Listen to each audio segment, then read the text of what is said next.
Hello students, welcome है आप सभी का आज की करंट की क्लास में। चलिए स्टार्ट करते हैं आज की करंट अफेयर की क्लास। आपके सभी एग्जाम के पॉइंट ऑफ व्यू से ये क्लास बहुत ज़्यादा इंपॉर्टेंट होगी आपके लिए। तो शुरू करते हैं, हम अपनी करंट अफेयर की क्लास देखते हैं आज की क्लास में क्या कुछ खास है हमारे लिए। पहला सवाल लिया है हमने यहाँ पे। पहला सवाल है कि हाल ही में चर्चा में रही रियाद डिज़ाइन कानून संधि का संबंध किससे है। तो रियाद डिज़ाइन कानून संधि का संबंध किससे होगा बताएंगे। इजराइल फिलिस्तीन जो सीजर फायर है इससे, जलवायु परिवर्तन पर नियंत्रण, अंतरिक्ष मामले में कमी, या फिर बौद्धिक संपदा संरक्षण, किससे होगा इसका संबंध। तो देखो, रियाद डिज़ाइन कानून संधि हुई है अभी। अगर बात करें यहाँ पे, इसका सही आंसर हो जाएगा यहाँ पे बौद्धिक संपदा संरक्षण की बात करें तो हाल फिलहाल में भाई क्या हुआ है, रियाद डिज़ाइन कानून संधि हुई है। और इस संधि की अगर मैं बात करूं तो ये जो संधि हुई है रियाद डिज़ाइन संधि, इसकी बात करूं तो ये कहाँ पर हुई है। ये अगर पूछा जाए कहाँ पर हुई है, ये हुई है साउथ अरेबिया में। कहाँ हुई है, ये हुई है साउथ अरेबिया की बात करें, साउथ अरेबिया में ये संधि होती है।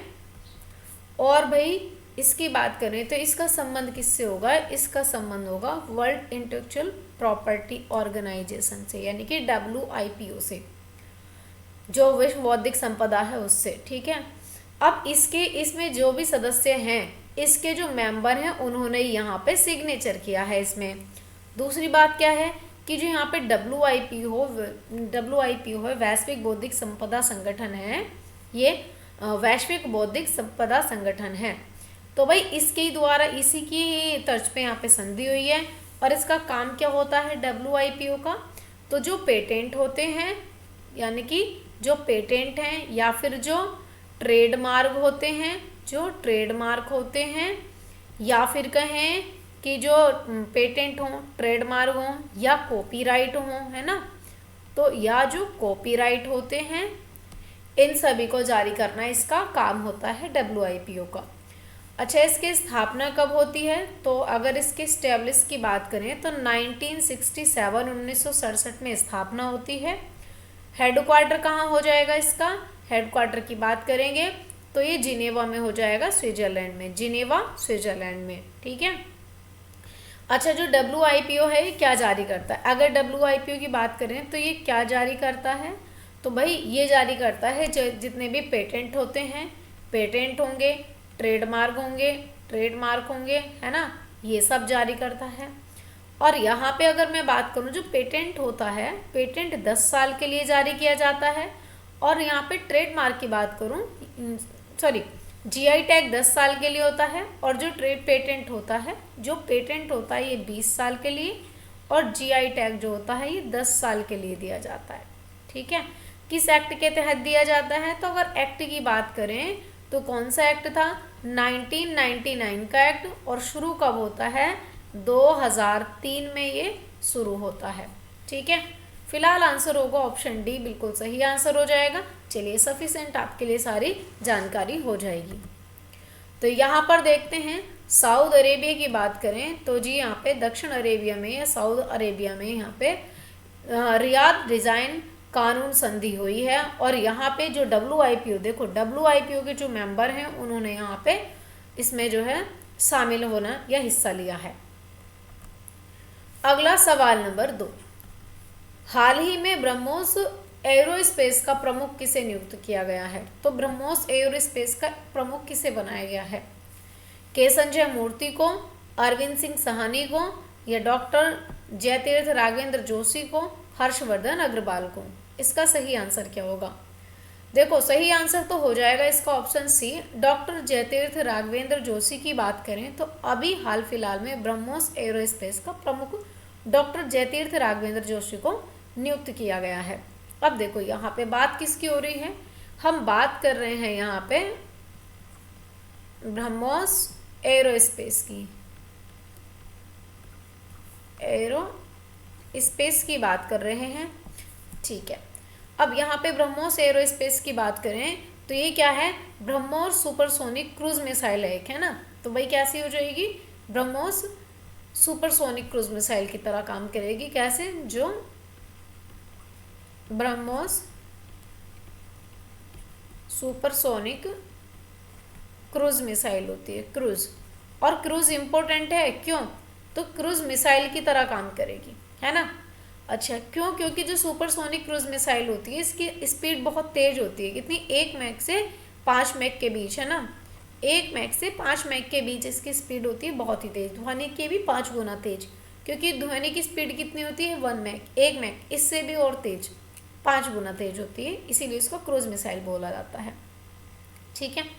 अच्छा अब यहाँ पे बात करें तो भाई यहाँ पे अगर तो ब्रह्मोस एरोस्पेस का जो है, ब्रह्मोस एरोस्पेस के हेड कौन बनाए गए हैं, अगर हेड की बात करें तो ये जो बनाए गए हैं ये डॉक्टर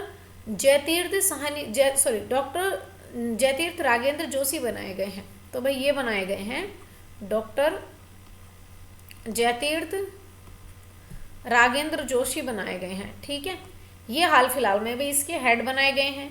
अच्छा दूसरी बात है कि भाई जो ब्रह्मोस है, इस ब्रह्मोस को बनाया किसने है, ब्रह्मोस को बनाया किसने, तो ब्रह्मोस को बनाने वाले भाई 2 कंट्री हैं, एक है यहाँ पे इंडिया, एक है हमारा इंडिया, और एक है यहाँ पे रसिया।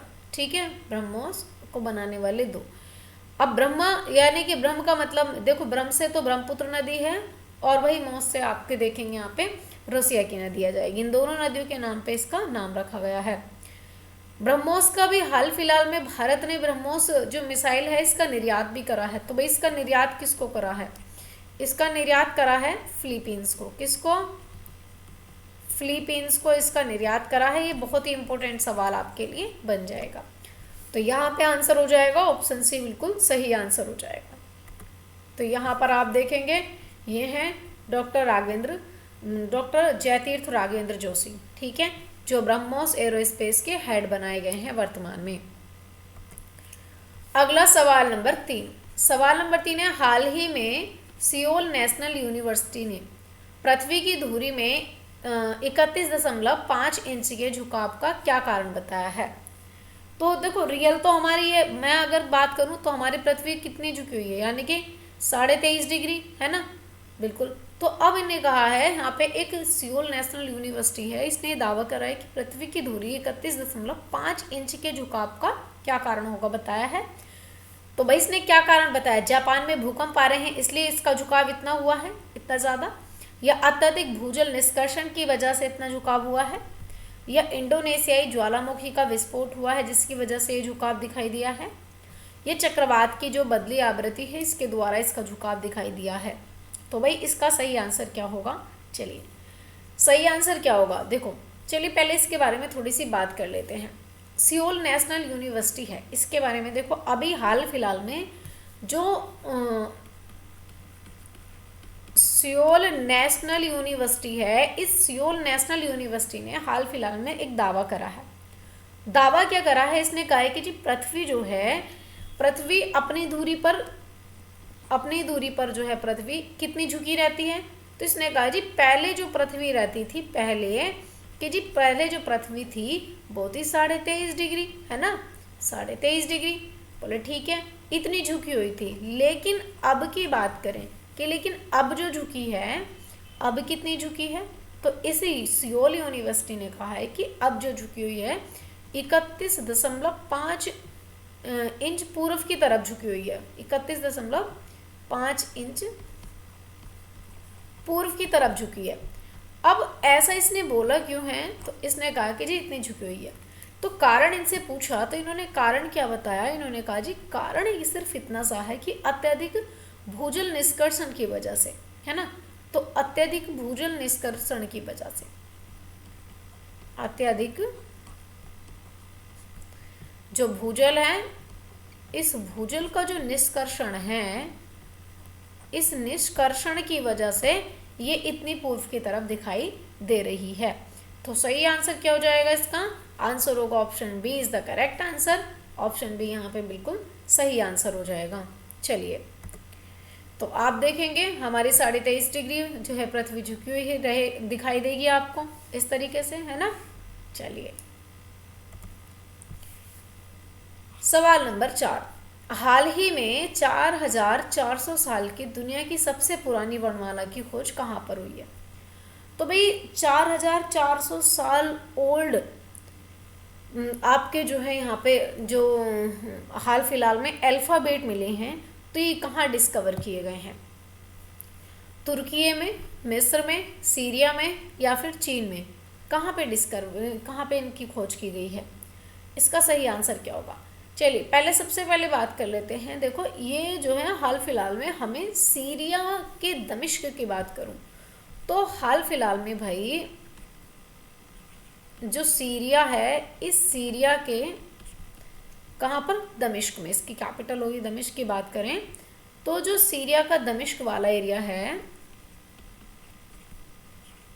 दमिश्क में यहाँ पे हमें कुछ मिला है क्या। तो जी यहाँ पर जो है कुछ खोज हुई है। खोज क्या हुई है, पहली बात तो देखो एक कब्र मिली है यहाँ पे, क्या मिली है, कब्र। और इस कब्र में क्या क्या मिला है, इस कब्र में जो खोज करी है तो इस कब्र में बहुत सारी चीज़ें मिली हैं, जैसे सोने चांदी के सिक्के या सोने के और चांदी के सिक्के और साथ में आभूषण मिले हैं। साथ साथ में मिट्टी के बर्तन भी मिले हैं यहाँ पर, मिट्टी के बर्तन भी मिले हैं और कुछ कंकाल भी मिले हैं। भाई अगर कब्र है तो कंकाल तो मिलना लाजमी है। चलो भाई कंकाल भी मिले हैं। साथ में मिट्टी के यहाँ पे, मिट्टी के ऊपर एक जैसे मिट्टी है तो सबसे इम्पोर्टेंट चीज़ है, ये तो हर एक सोने चांदी के आभूषण, मिट्टी के बर्तन, कंकाल, ये तो हमें हर जगह मिलते हैं, ये इतना इम्पोर्टेंट नहीं है। लेकिन इम्पोर्टेंट हमारे लिए ये है कि यहाँ पे हमें क्या मिला है, हमें यहाँ पे जो है मिट्टी के ऊपर वर्णमाला मिली है। क्या मिली है, मिट्टी के ऊपर वर्णमाला मिली है, ये इम्पोर्टेंट है। सीरिया के दमिश्क में मिट्टी के ऊपर वर्णमाला मिली है। और ये कितनी पुरानी है, तो अगर मैं इसकी एज की बात करूं तो इसकी एज लगभग कितनी होगी, तो जी 4400 वर्ष पुरानी है ये, इतने साल पुरानी वर्णमाला है ये, ठीक है। दुनिया की सबसे पुरानी वर्णमाला अगर बोली जाए तो दुनिया की सबसे पुरानी वर्णमाला बोली जाएगी है। और कहाँ मिली है, ये डिस्कवर हुई है सीरिया में, यानी कि ध्यान रखेंगे सीरिया दमिश्क में, ठीक है। आंसर होगा option C is the correct answer. चलिए आगे बात करते हैं। अगला सवाल, तो आपको कुछ इस प्रकार की वर्णमाला दिखाई देगी, ये कुछ ये मिट्टी के ऊपर ये वर्णमाला आपको यहाँ पे दिखाई देगी, ठीक है। चलिए अगला सवाल नंबर 5, हाल ही में यूएसए के पोर्टन्स इंस्टीट्यूट नेटवर्क रेडिनेंस इंडेक्स 2024 में भारत को कौन सा स्थान मिला है। देखो अभी हाल फिलहाल में यूएसए ने जो है एक यहाँ पे पोर्टलैंड्स इंस्टीट्यूट के द्वारा नेटवर्क रेडिएशन जो रेडीनेस है इसके द्वारा एक इंडेक्स जारी करी है। और ये जो इंडेक्स जारी करी है तो इसमें इंडिया को कौन सा स्थान दिया है उसने, 46, 46वां, 47वां, 48 या फिर 49वां। तो भारत को कौन सा स्थान मिला है, चलिए बताएंगे। देखो हाल फिलहाल की बात करी जाए तो भाई यहाँ पे एक यूएसए की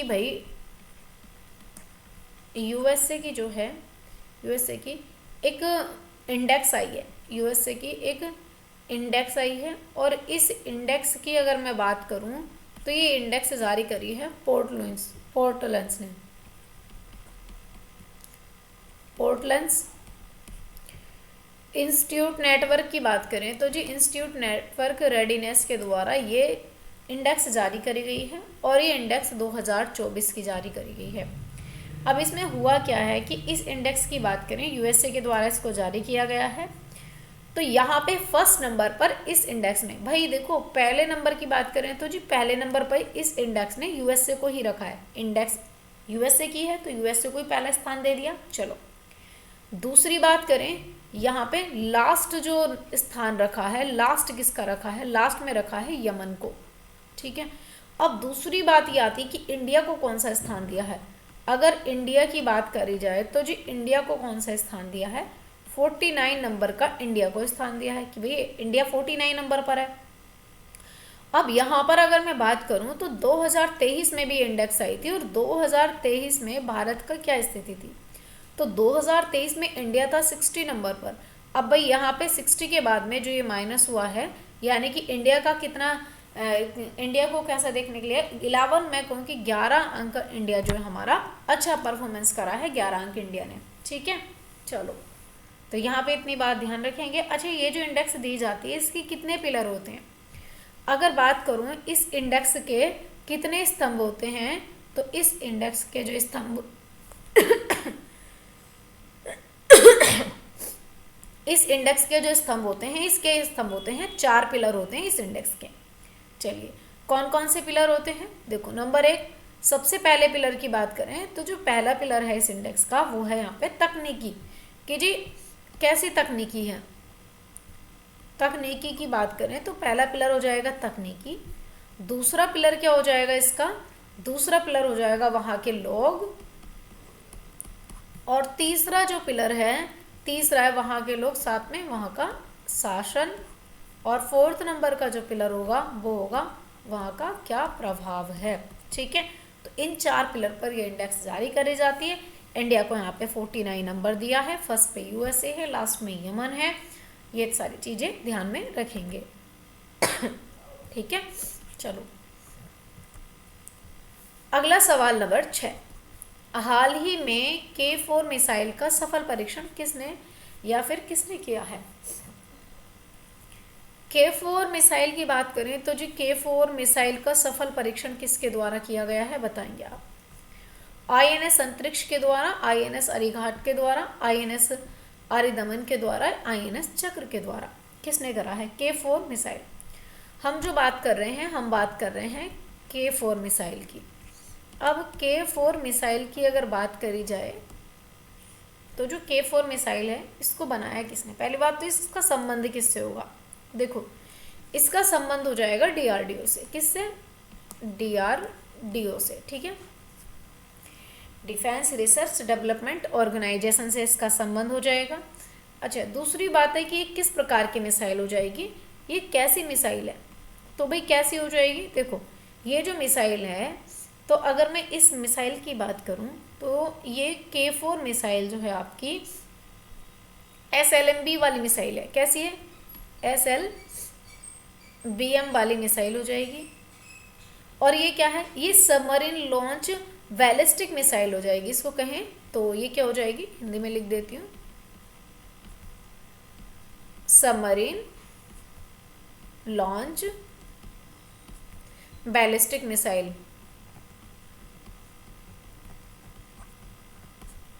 बैलिस्टिक मिसाइल हो जाएगी, सबमरीन लॉन्च बैलिस्टिक मिसाइल है। ठीक है, और दूसरी बात करें तो जी ये कौन से नंबर की मिसाइल हो जाएगी, तो ये कौन सी मिसाइल है ये सेकेंड नंबर की मिसाइल है। मतलब इस प्रकार की एक मिसाइल और आ चुकी है, K4 मिसाइल, इसका सफल परीक्षण करा है और ये सेकेंड नंबर की है। तो ये कौन सी हो जाएगी, ये जो है दूसरी क्या बोलते हैं, सबमरीन लॉन्च बैलिस्टिक मिसाइल है। ये दूसरी सबमरीन लॉन्च बैलिस्टिक मिसाइल होगी। इससे पहले भी कोई रह चुकी है, हाँ इससे पहले भी रह चुकी है। इससे पहले जो थी, अगर मैं इसके पहले की बात करूँ तो जी यहाँ पे जो फर्स्ट मिसाइल थी उसकी बात करें तो पहली कौन थी, सबमरीन लॉन्च बैलिस्टिक मिसाइल की बात करूँ तो वो कौन सी थी, आपने सागरिका का नाम सुना होगा। तो ये कौन सी थी, सागरिका। सागरिका ये जो थी हमारी जो K4 मिसाइल के ही तरीके की थी, और ये जो थी SLMB पहली मिसाइल थी। ठीक है, चलिए आगे बात करें तो ये जो है काम क्या करेगी, तो ये भाई अगर इसके काम की बात करी जाए तो इसका काम क्या होगा, इस मिसाइल का काम की बात करें तो जो परमाणु हथियार हैं उनमें सक्षम मिसाइल है। कैसी, परमाणु हथियार,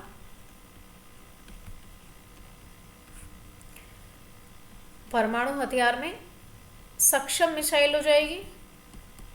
और दूसरी यहाँ पे बात करें, इसके टेस्टिंग की बात करें तो भाई इसकी टेस्टिंग कहाँ हुई है, भाई इसकी टेस्टिंग कहाँ हुई है, तो इसकी टेस्टिंग जो हुई है INS ने करी है और INS अरिघात के द्वारा करी गई है।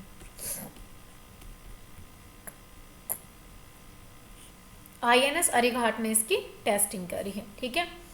और ये कैसी है, दूसरी स्वदेशी परमाणु पनडुब्बी मिसाइल है, ये भी ध्यान में रखेंगे। आगे लिख देती हूँ, अगर इसके बारे में पूछें तो ये कैसी मिसाइल है आप देखेंगे यहाँ पे, है ना। ये हमारी सेकंड स्वदेशी परमाणु पनडुब्बी है, सेकंड स्वदेशी परमाणु पनडुब्बी हो जाएगी। दूसरी बात, अच्छा यहाँ पर अगर मैं बात करूँ तो जो इसकी रेंज कितनी हो जाएगी, कई बार ये पूछे तो इसकी रेंज की बात करें, इसकी रेंज हो जाएगी 3500 किलोमीटर इसकी रेंज हो जाएगी, ठीक है। चलिए इतने तक जा सकती है, ठीक है। आगे बात करते हैं अगला सवाल, सवाल नंबर 7। हाल ही में तेलंगाना के दिवित रेड्डी ने अंडर 8 विश्व कैडेट शतरंज चैंपियनशिप 2024 का खिताब कहाँ जीता है। तो भाई इन्होंने कहाँ जीता है, चलिए देखिए। सबसे पहले बात करें तो बात है यहाँ पे किसने होस्ट करा है, ये कजाकिस्तान, इटली, सिंगापुर, जर्मनी। तो भाई कहाँ पर जीता है, तो ये जीता है इन्होंने इटाली में। आंसर होगा ऑप्शन बी। अगर देखो यहाँ पर बात करी जाए तो मैं यहाँ पे बात करूँ, एक चैंपियनशिप हुई है जिसका नाम है यहाँ पे अंडर 8 विश्व कप शतरंज चैंपियनशिप। तो अगर इसकी बात करी जाए, world cup cadet chess championship,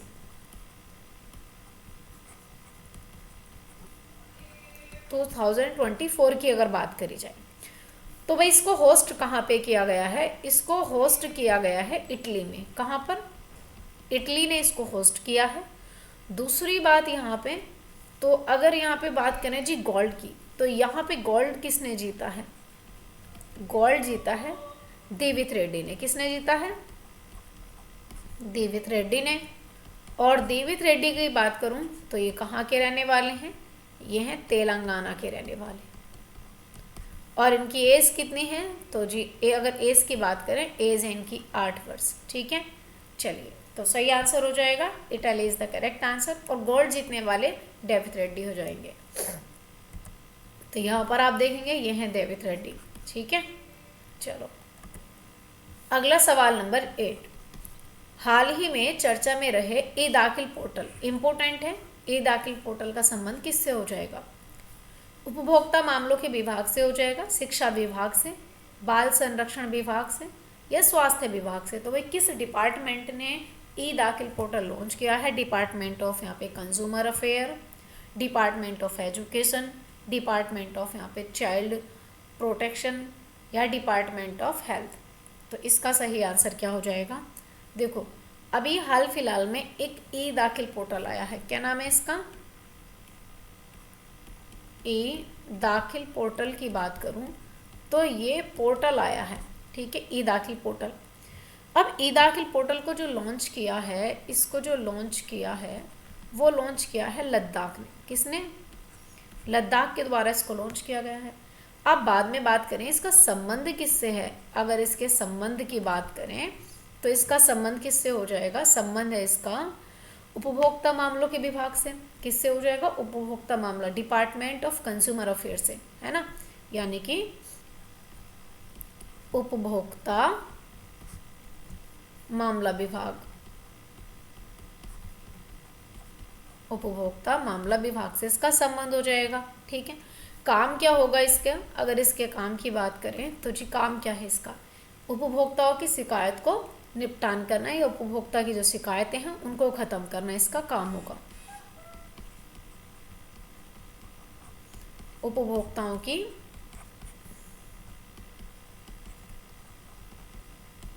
शिकायत का निपटान करना,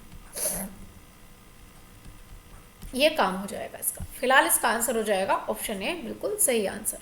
चलिए तो यहाँ पे आप देखेंगे ए दाखिल कार्ड आ चुका है, ए दाखिल पोर्टल आ चुका है। अगला सवाल नंबर 9। हाल ही में दिवंगत हुए सुप्रीम कोर्ट के पहले हरित न्यायाधीश कौन थे? तो सुप्रीम कोर्ट के पहले हरित न्यायाधीश कौन हो जाएंगे? विवेक देवराय हो जाएंगे, महेंद्र सिंह मेवाड़ हो जाएंगे, कुलदीप सिंह है या शारदा सिन्हा है? सही आंसर क्या हो जाएगा? चलिए आंसर बताते हुए चलेंगे। करेक्ट आंसर क्या हो जाएगा? बिल्कुल, देखो अगर यहाँ पर बात करूँ तो कौन हो जाएंगे यहाँ पे? यहाँ पर अगर बात करी जाए तो एक नाम है कुलदीप सिंह, जस्टिस कुलदीप सिंह की बात करें तो इनको ग्रीन जज की बात करूँ, यानी कि ग्रीन जज ऑफ सुप्रीम कोर्ट की बात करें तो ये कौन है ग्रीन जज ऑफ सुप्रीम कोर्ट? ये हो जाएंगे कुलदीप सिंह। चलिए, एक जज हैं जिनकी हम बात कर रहे हैं और इन जज का नाम है यहाँ पे कुलदीप सिंह।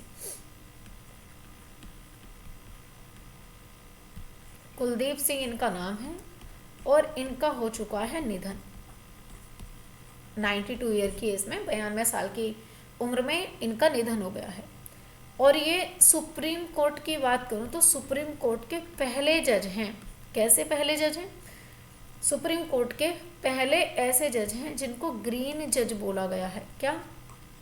ग्रीन जज बोला गया है। अब ग्रीन जज क्यों बोला गया है ना? सुप्रीम कोर्ट के पहले जज जो ग्रीन जज हैं, इन्होंने 2 ऐतिहासिक फैसले दिए थे।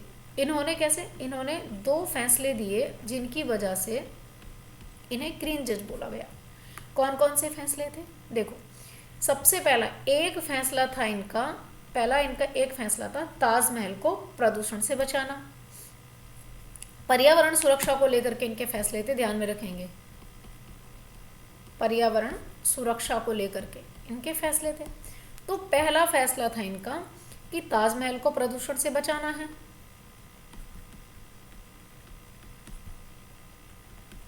ताजमहल को प्रदूषण से बचाना। और दूसरा फैसला था इनका वनों की सुरक्षा को लेकर के, वनों की सुरक्षा को लेकर के, इसीलिए इन्हें ग्रीन जज बोला गया है। ठीक है, और हाल फिलहाल में इन ग्रीन जजेस ऑफ सुप्रीम कोर्ट की जो है यहाँ पे निधन हो चुका है। इनका नाम है कुलदीप सिंह। आंसर होगा option C is the correct answer. चलिए, ये है कुलदीप सिंह जिनको ग्रीन जज का यहाँ पे ग्रीन जज के पासिंग वे में माना गया है। 25 नवंबर को इनकी डेथ हो गई है और ये 1 जनवरी 1932 को इनका जन्म होता है। ठीक है, आगे बात करते हैं। अगला सवाल नंबर 10। भारत की पहली अंतरिक्ष एआई लैब जिसका नाम है MOITD, इसका निर्माण किसने किया है? अग्निकुल कॉस्मोस ने, टेकमी2 स्पेस ने, वैसे टेकमी2 है, टेकमी2, या फिर स्काई रूट एरोस्पेस ने, ध्रुव स्पेस ने। तो भाई किसने इसका निर्माण किया है? चलिए, अगर यहाँ पे बात करी जाए, एक लैब है जिसका नाम है MOITD लैब। MOITD लैब की अगर मैं बात करूँ, और ये कैसी है? ये आर्टिफिशियल इंटेलिजेंस लैब है। ठीक है, AI लैब है। इसकी बात करें तो ये भारत की पहली अंतरिक्ष AI लैब होगी। पहली बात तो भाई इम्पोर्टेंट बात ये है कि ये भारत की जो है पहली है, कैसी है? जो अंतरिक्ष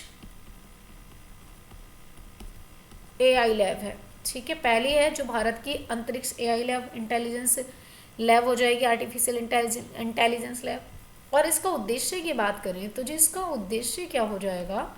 इसका उद्देश्य है अंतरिक्ष का जो डेटा है,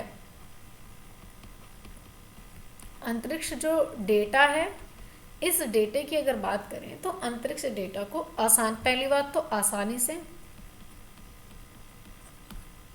दूसरी बात है कम लागत के साथ में, तीसरी बात है कम समय के साथ में,